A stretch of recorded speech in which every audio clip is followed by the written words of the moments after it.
kẹ́ jókòó kẹ́tẹ̀ nípa fún àdúrà. Ọlọ́run olórí ọ̀fẹ́ Abíọ́lá, a yìn ọ́ nítorí pé wàláyé wa orí ọ̀fẹ́ rẹ ni. Dúpẹ́ nítorí àánú rẹ èyí tí ó pa wá mọ́ sí ìṣẹ́jú yìí. A yìn ọ́ fún ibi tí ẹ ti bá wa bẹ̀rẹ̀ nínú iṣẹ́ ìsìn yìí. A gbé ọ̀gá fún ibi tí ẹ bá wa dé. A yìn ọ́ fún ibi tí ẹ mú wa lọ. Ọlọ́run ayérayé nípa ọpẹ́ wa. À ń lọ nínú ọ̀rọ̀ rẹ. Ní ìṣẹ́jú yìí, a fẹ́ kí o bá wa sọ̀rọ̀. Ní ìṣẹ́jú yìí, a fẹ́ kí ọ̀rọ̀ rẹ kó gbilẹ̀ ní ọkàn wa. Ní ìṣẹ́jú yìí, a fẹ́ kí ọ̀rọ̀ rẹ kó tàn ìmọ́lẹ̀ sí ipa ọ̀nà wa. Ní ìṣẹ́jú yìí, a fẹ́ kí ọ̀rọ̀ rẹ yìí tó gbòòrò kó sun ọ̀rọ̀ ọ̀run nínú ọkàn wa. Ju bí a ti lè béèrè lọ, Jésù ṣe é fún wa kí a lè máa yìn ọ́. Jésù Olúwa wa. Praise the Lord. Ẹ̀dẹ̀kẹ́ ilé àwọn lọ́sọ́dẹ̀ díẹ̀ jù náà lọ. Praise the Lord. Mo kí gbogbo wa ní orúkọ Ọlọ́run aláàyè wípé apá àsìkò yìí lórúkọ Jésù ara túbọ̀ tù wá ju èyí lọ. Mo kí gbogbo wa lẹ́ẹ̀kan sí bí mo ti máa ń ṣe wípé ẹ káàbọ̀ sílé Ọlọ́run lórúkọ Jésù. Gbogbo ibi tí ẹ ti ń mú nínú ìṣúra yín lórúkọ Jésù kòkòrò ajẹ́lérò kò ní wọ ibẹ̀ lọ. Ẹ bá mi sọ fún ẹnìkan lẹ́gbẹ̀ẹ́ rẹ wípé ẹ káàbọ̀ sínú ilé ìjọsìn lónìí. God bless you as you come in the name of Jesus. Mo wà nínú ìwé Jóòbù orí kejìdínlógójì ẹsẹ̀ karùn-ún.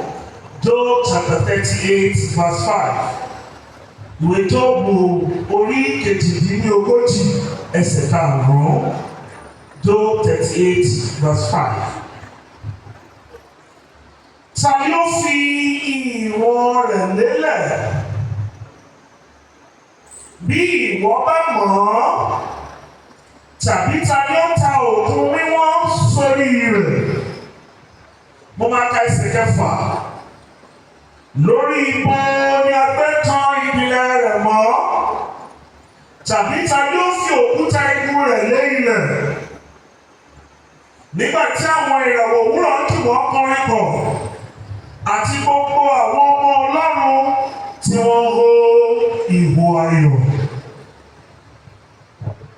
Àkọlé ọ̀rọ̀ Ọlọ́run àti òwúrọ̀ yìí, òun ni a pè ní Ọlọ́run Alagbara, the powerful God, the powerful God, Olorun Alagbara. The book of Job chapter 38 from verse 1 to its last verse. It's not a Bible text we can consider in isolation, because it's a continuation of chapter 2, chapter 3, chapter 4, chapter 32, chapter 33, chapter 34, chapter 36, 35 and 36. So it's a long text which starts from chapter 34. And by the grace of God, I will quickly summarize what we have in that chapter 32 down to chapter 37. From that chapter 32, nínú àwọn ọ̀rẹ́ Jóòbù wọ́n parapọ̀, wọ́n sọ Jóòbù lọ. Gbogbo ọlọ́mọ ìrírí Jóòbù, gbogbo ọlọ́mọ orin tí Jóòbù ti bọ̀, gbogbo ọlọ́mọ àwọn ìlàkọjá Jóòbù. But ní chapter 32, àwọn ọ̀rẹ́ Jóòbù kákàlẹ̀ tí a pè ní Éléwù, wọ́n sọ Jóòbù lọ. Àwọn ní àwọn fẹ́ lọ bá a kẹ́dùn, ṣùgbọ́n nígbà tí wọ́n débẹ̀, wọ́n bẹ̀rẹ̀ sí jẹ́ kí inú Jóòbù bàjẹ́. They were trying to link Job's tribulation to different types of sins. Wọ́n fi Jóòbù léèrè, àbí ọ̀tọ̀ ti ṣe báyìí ni? Ṣé èyí tó ṣe ló fa ìlàkọjá yìí ni? Ṣé nǹkan báyìí ló fà á ni? They were trying to link different sins to Job's tribulation. Because I believe what you want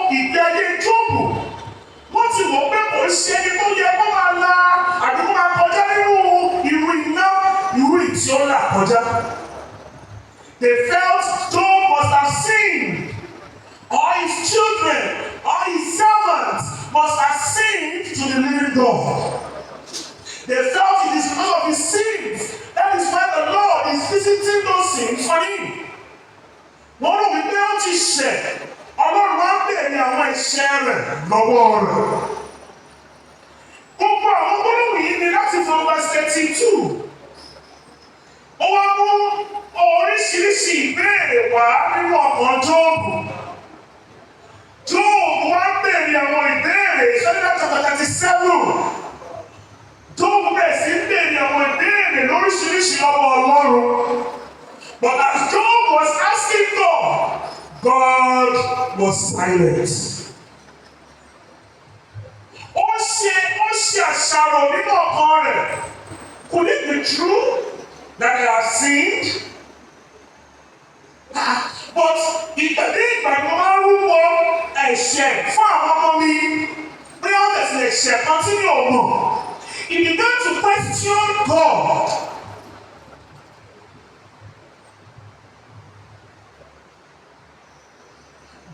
Ríra rẹ̀ gẹ́gẹ́ bí ẹlẹ́ran ara tó jẹ́. The flesh began to speak in Job. Ṣùgbọ́n ní gbogbo ìbéèrè tí Job ń béèrè yìí, Ọlọ́run kò fọ̀. In chapter 38, especially from verse 3, Ọlọ́run wá fọ̀. God answered Job. What Job was expecting from God was for God to declare him either guilty or innocent. Job retí pé Ọlọ́run máa sọ fún un pé nítòótọ́ ó ṣẹ̀, nítòótọ́ ó ṣẹ̀. Job was expecting ní literature, a máa ń pè kíní kan ní dramatic irony. And this dramatic irony, òun ló play nínú ayé Job. That is another scene for another day. Today I see literature class. He was expecting God to declare him either guilty or innocent. But instead of God to declare him guilty or innocent, God started to speak to Job about his own mightiness. Kàkà kí Ọlọ́run dá Jóòbù lẹ́bi tàbí kó dá Jóòbù láre, Ọlọ́run bẹ̀rẹ̀ sí bá Jóòbù sọ̀rọ̀ nípa títóbi òun Ọlọ́run. Tabaka from that verse 4 till the last verse. Ohun tí Ọlọ́run sọ nípa rẹ̀ ni bí a ti dá ayé, bí a ti fi òpó àìrí tí a fi bí ayé ró, how the world was created. And how the world is sustained by a divine power. Ọlọ́run ló ń bèrè lọ́wọ́ Jóòbù. Tàbá wọ from verse 34, from verse 4, Job 38 verse 4. Ó ní níbo ni ìwọ wà nígbà tí mo fi ìpìlẹ̀ ayé sọlẹ̀? Wí bí ìwọ bá mòye. Verse 5. Ta ló fi ọ̀wọ́ rẹ̀ lélẹ̀? Bí ìwọ bá mọ̀ ọ́, tàbí ta ló ń tẹ wíwọ́ sórí rẹ̀. God began to ask the Lord, different when God began to ask Job questions about his own mightiness. Òun ló bí gbólóhùn tí a gbéyàwó lónìí wípé Ọlọ́run Alagbara. The concept of the powerful God refers to God's omnipotence, His sovereignty, and His ability to accomplish all things. God's powerfulness. It refers to God's omnipotence, God's sovereignty, and His ability to accomplish all things. Tí a bá sọ pé Ọlọ́run jẹ́ Ọlọ́run alágbára, ohun tí a ń gbìyànjú láti sọ ni wípé Ọlọ́run lè ṣe ohun gbogbo. Ó ní agbára lórí ohun gbogbo. He is a sovereign God. Ó ní àṣẹ àti agbára. Ó lè sọ ní ayé. Ó lè sọ ní òkú. Ó lè ní ẹni tí a ti tẹrí rẹ̀ bá kó di ẹni òkè. Ó lè ní ẹni tó ti gòkè. Ó lè ní kó di ẹni ìtẹ̀bá. ṣé ẹni tó gbé ayé lórí omi tí ayé ò sì rí, ṣé ẹni tó fi òkú ẹ̀rí fi gbé sọ́mọ̀ dúró tí sọ́mọ̀ ò sì wọ́, ṣé ẹni tó fi amọ̀ fi mọ ẹ̀dá ènìyàn, ṣé ẹni tó ní ìní ìyè sínú àmọ̀ tí àmọ̀ sì jẹ́ ènìyàn, ṣé ẹni tó dá àwọn ọ̀run, tó dá àwọn òṣùpá, tó dá àwọn ìràwọ̀, ṣé ẹni tó pààlà sáàárín òkùnkùn àti ìmọ́lẹ̀, ṣé ẹni tó fi ààlà sáàárín omi àti ìyàngbẹ ilẹ̀, kí ni kò lè ṣe?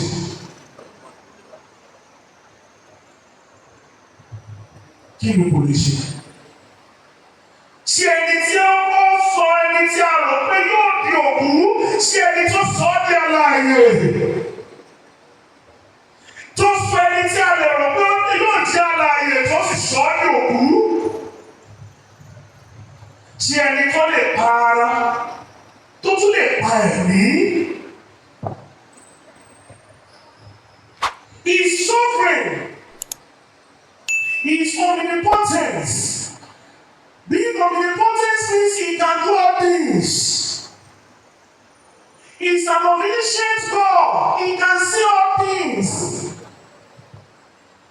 He is an omnipresent God. He is all over. He is everywhere at every point. Àwọn mìíràn pè é nínú kọ̀rọ̀ yàrá wọn, ó sì kọ́ fi àmì hàn ní gbangba. Àwọn mìíràn pè é nínú ìjì, ó gbọ́ ó sì fi àmì rẹ̀ hàn láàrin ìlú. Àwọn mìíràn pè é lórí àpáta, ó gbọ́ ó fi àmì hàn lórí ìpẹ̀tẹ́lẹ̀. That is why we call him Elohim. Ìtumọ̀ tí ṣe a mighty God. Àpèyí àdúrà, a sovereign Lord. Àpèyí El Shaddai, the God Almighty. Àpèyí Jehovah, tó túmọ̀ sí the Lord and Master of all. À ń rí iṣẹ́ ọwọ́ rẹ̀ lára wa. À ń rí iṣẹ́ ọwọ́ rẹ̀ yíká wa. Orin tí a kọ orí ẹ̀ka wàásù yẹn, ó ní ohùn rẹ̀ verse 2, ó ní yẹn in 2:63. Ó ní ohùn rẹ̀ dá ayé àti òkun, by his voice he created the earth and the oceans. Nínú kí ìgbìkọ́ kọ́ tàbí kí ìràwọ̀ kan tàn, ó ní kò sí ohun tí a lè fi wé ọ, kò sí ohun tí a lè fi ṣàkàwé Ọlọ́run yìí. Ó ní nínú gbogbo àwọn iṣẹ́ rẹ̀. Even in his works, we cannot comprehend it enough. Nínú gbogbo iṣẹ́ tí mo ti kà sílẹ̀ yìí, kò tó bí ó ti tóbi tó. Gbogbo àwọn iṣẹ́ àrà tí Ọlọ́run ṣe, kò lè ṣàkàwé Ọlọ́run tó. Verse 3. Ó ní síbẹ̀ ẹ̀dá ń kú in 2:63. Verse 3. Ó ní síbẹ̀ ẹ̀dá ń kú, ẹ̀dá ń jí. Wọ́n paradà ní ìgbà gbogbo, ìwọ nìkan ni kì í padà, ọ̀kan ní gbogbo ìmọ̀ràn rẹ. Ó ní ẹ̀dá ń kú, ẹ̀dá ń jí. Wọ́n paradà ní ìgbà gbogbo.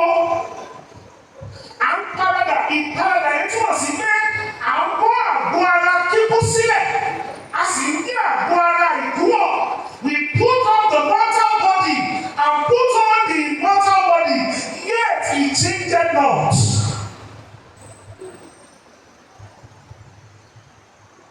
This hymn has been a hymn I love so much, but it's an English hymn I learned very long time ago.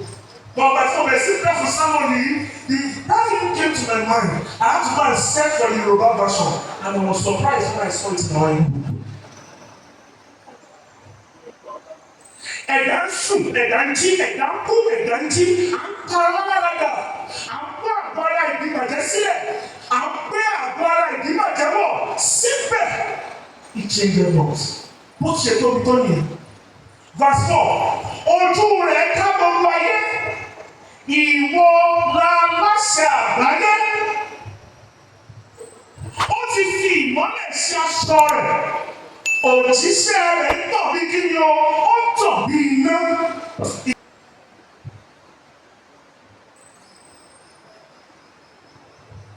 Ojú rẹ̀ ká gbogbo ayé, he is omnipresent. Ó ń wò mí ní ìkọ̀kọ̀. Ó ń wò ìṣe mi ní ìkọ̀kọ̀. Bí mo bá wọṣọ funfun tí bá jẹ́ funfun ní tòótọ́, ó mọ̀ ọ́. Bí mo bá fi ẹ̀jẹ̀ sínú tí funfun tí bá fún lẹ́rẹ̀, ó mọ̀ ọ́. Ó rí ọ ní ìkọ̀kọ̀. Ní ìgbà tó bá kúrò nínú ilé Ọlọ́run, ó rí gbogbo ibi tó ń wọ̀. Ó mọ ohun gbogbo tí a ṣe. Nítorí pé kí ni òun ni aláṣẹ àgbáyé. Ó ń wọ ìmọ́lẹ̀ ní aṣọ. Òjíṣẹ́ rẹ̀ wá sí kí ni ó tàn bí iná. For as many as those that believe him as a powerful God.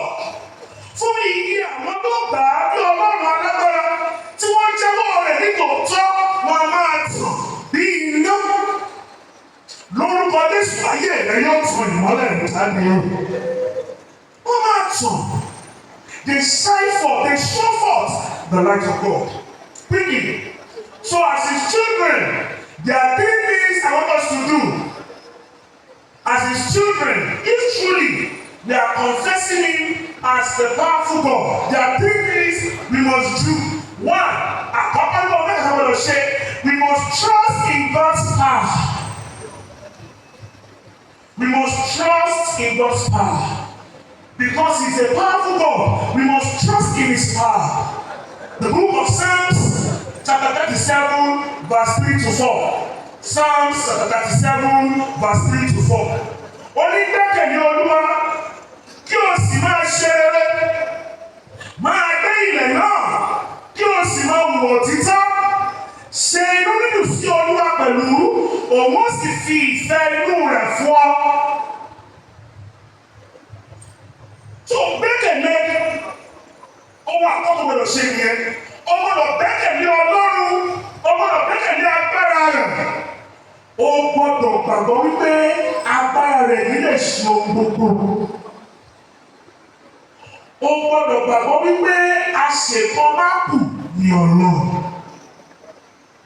Many times we make mistakes. We trust God for the big things and trust in our own ability for the small things. Sir, no.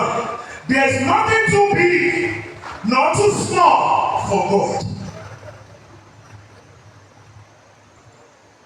There's nothing too big. No problem is too big for him to solve. No problem is too small for him to solve. Trust him in all things. About what you sorry and I'll keep saying it. The more Tabawo pé má jẹ́ ìdààmú Ọlọ́run eléyìí kì í ṣe fún mi. It is a sign of pride. Àmì ìgbéraga ni má jẹ́ mọ́lẹ̀ kí lè ṣe lè fún mi. Yes, o lè ní ability láti ṣe, but trust in God for the power to do it. Gbẹ́kẹ̀lé Ọlọ́run fún agbára láti ṣe, òun ló ṣe ohun gbogbo. Ìkejì, you must submit to God's authority. A gbọ́dọ̀ yọ̀ǹda ara wa sí fún alábẹ́ àṣẹ Ọlọ́run. Yọ̀ǹda ara rẹ lábẹ́ àṣẹ Ọlọ́run. Submit to his authority. 1 Peter chapter 5 verse 6a. 1 Peter chapter 5 verse 6a. Ó ní nítorí náà, ẹ rẹ ara yín sílẹ̀ lábẹ́ ọwọ́ agbára Ọlọ́run.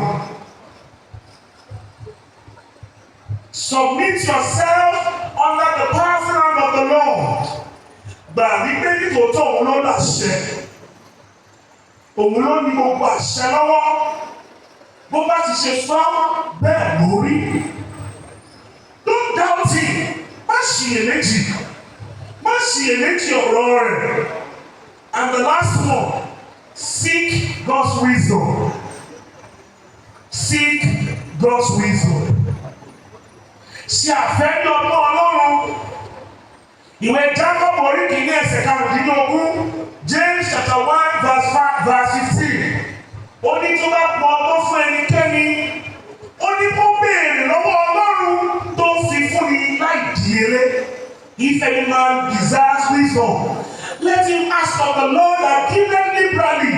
and upbraided not.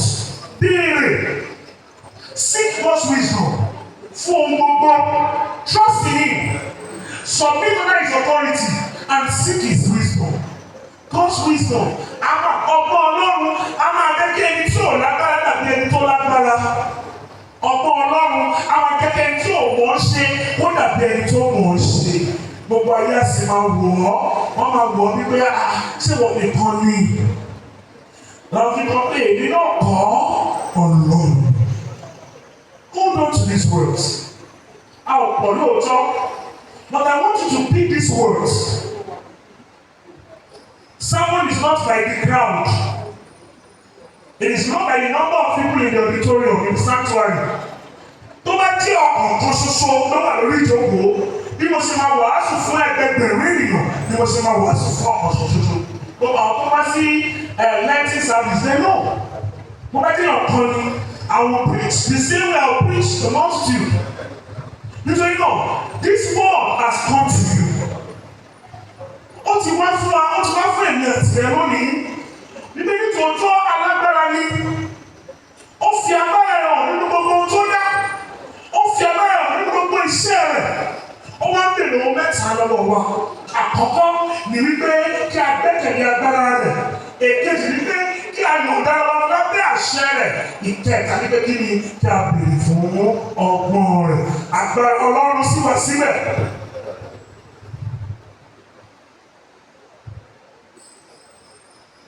Chapter verse 5, orin tí a kọ. That verse 5 ó summarize the three items tí mo ti kà. That's verse 5.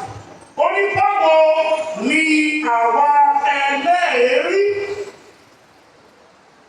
yóò ṣe lè parí ògo rẹ̀? Àwọlẹ̀ lábẹ́ ẹsẹ̀ rẹ̀, à ń rí kìkìkì ní òjìji rẹ̀.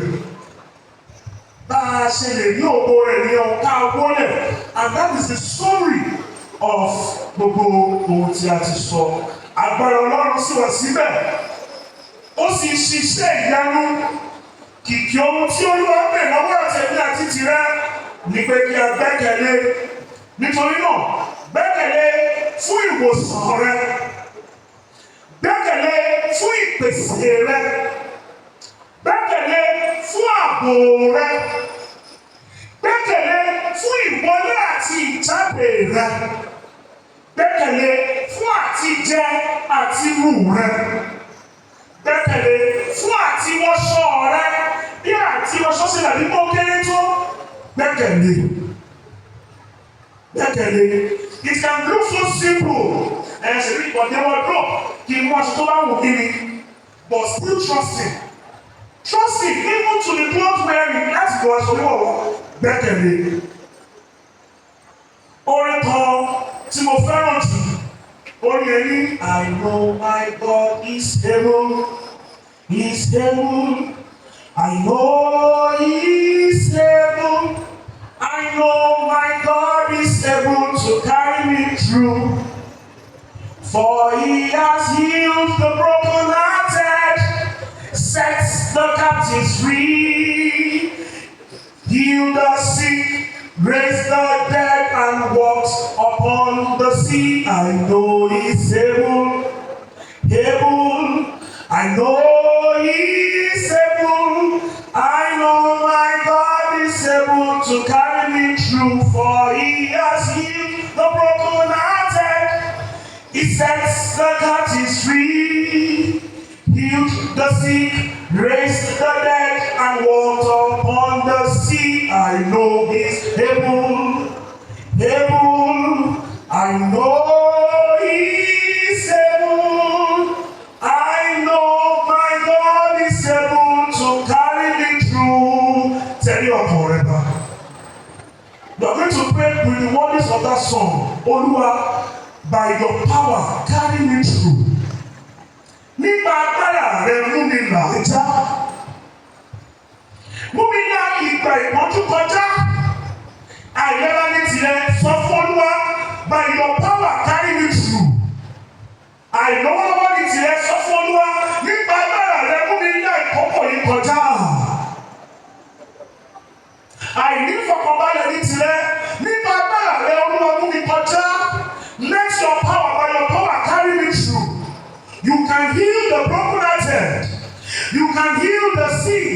You raised the dead. You walked upon the sea. By your power, carry me through these times of tribulations. Nípa agbára rẹ mú mi ré kọjá ìgbà ìpọ́njú yìí, àwọn ohun tó ń lẹ̀ kọjá lọ́wọ́ bẹ̀ sí sọ fún Ọlọ́run. Mo gbàgbọ́ wípé o lè ṣe é. Orin kan ní mo gbà ọ́ gbọ́ tọkàntọkàn. Mo gbà ọ́ gbọ́ o. Mo gbà ọ́ gbọ́ tọkàntọkàn. Mo gbà ọ́ gbọ́ o. Ìwọ ló gbọ́ ti Hánà. Ìwọ ló gbọ́ ti Jábésì. Ìwọ ló gbọ́ ti Nebukadnesari. Tó yí padà sí ọ. Mo gbà ọ́ tọkàntọkàn. Mo gbà ọ́ gbọ́. I trust you. Mo gbà ọ́ gbọ́ wípé ó mú mi la ìṣòro ìkọjá. Mo gbàgbọ́ wípé ìpọ́njú kò ní borí àwọn ọmọ mi. Mo gbàgbọ́ wípé wọn ò ní sọ ohunkóhun nù nínú ọdún 2024. Báyìí mo gbàgbọ́ wípé nínú ọdún 2024 ni ò ní pàdánù ẹ̀mí mi. Mo gbà ọ́ pé wípé ni ò ní pàdánù aya, ni ò ní pàdánù ọmọ, ni ò ní pàdánù iṣẹ́ mi, ni ò ní pàdánù dúkìá mi. There will be no loss in the year 2024. I believe you. I believe you to carry me through. I believe you to carry me through.